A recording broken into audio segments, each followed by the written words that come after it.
We say all praises be to the Creator, all power to His people. In the name of Yahshua, the Black Revolutionary Messiah, I greet you, my brothers and sisters, in the spirit of truth and the words of peace. This is Truth Minister Paul Scott from the Black Talmudine, as well as the Main Source Network. Today we're going to deal with a subject about Jerry Heller and NWA. And we're going to pose the question, did Jerry Heller use NWA to suck the manhood out of African men? Or did Jerry Heller use NWA to suck the manhood out of African men? And for a source, we're going straight to his book, Ruthless, a memoir by Jerry Heller. According to his book, Jerry Heller, on page 4, identified himself as being a nigger. He talked about how, because of the way he was treated in college, the way he was treated growing up, he felt, and the way he was treated in the music industry, he was able to identify with being a nigger. So he didn't feel any great controversy when he formed NWA because he thought of himself as a nigger. Now, this did not start with Jerry Heller. As far as white European Jews calling themselves nigger. If you read the book, and a very good book that everybody really needs to read, A Right to Sing the Blues, African American Jews, American Popular and American Popular Song by Jeffrey Melnick. He talks about, on page 101, in the chapter From Blackface to White Negro, how nigger during the minstrel period and the early 19th century was actually a popular nickname in the Jewish community. How they referred to themselves as nigger. And one of the reasons that Milnick gives is that historically, the European Jew has been seen as less than masculine.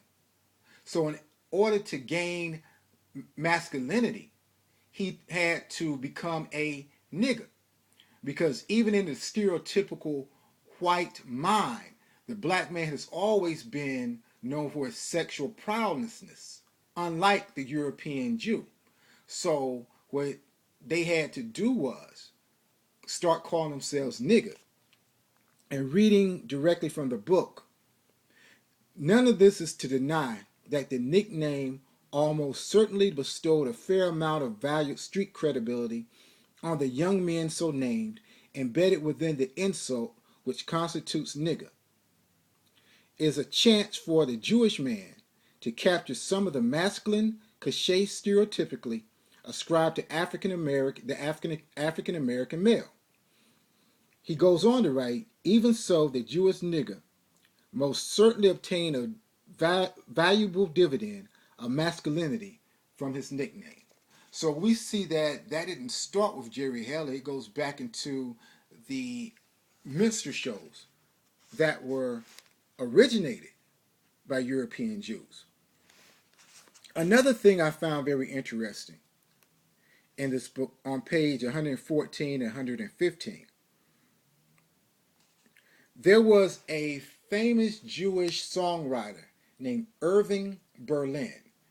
Irving Berlin, who wrote a lot of musicals. And one rumor that floated around during the minstrel show period, or the early 20th century, was that the ragtime, the early jazz era, was that he had a little colored boy in the closet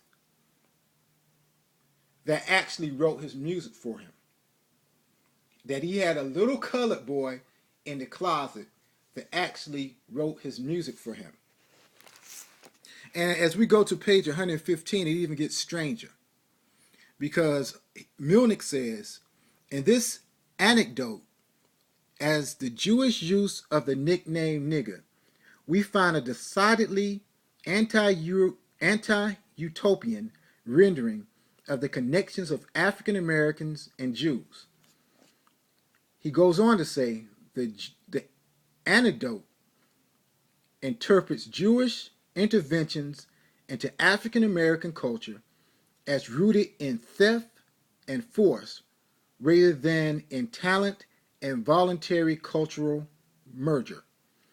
While the rumor imagined the Jew and the African American as physically intimate, talking about Irving Berlin and the little colored boy in the closet, although it did not make clear whether Berlin was in the closet with the little colored boy, it also suggested that the term of the relationship were dictated by Jews for the benefit of Jews. In the mythology of Berlin's little colored boy, the Jew emerged as exploitative and paternalistic, and perhaps most frightening, as sexually interested in the African American. One way to understand this anecdote then is a conflation of black Jewish relations with pedophilia. Though I should add that boy here does not have to be read as a child. It certainly could have applied to any African American man at the time as well. So if we compare the relationship that Irving Berlin had with the little colored boy in the closet, who the rumor was, wrote the songs for him.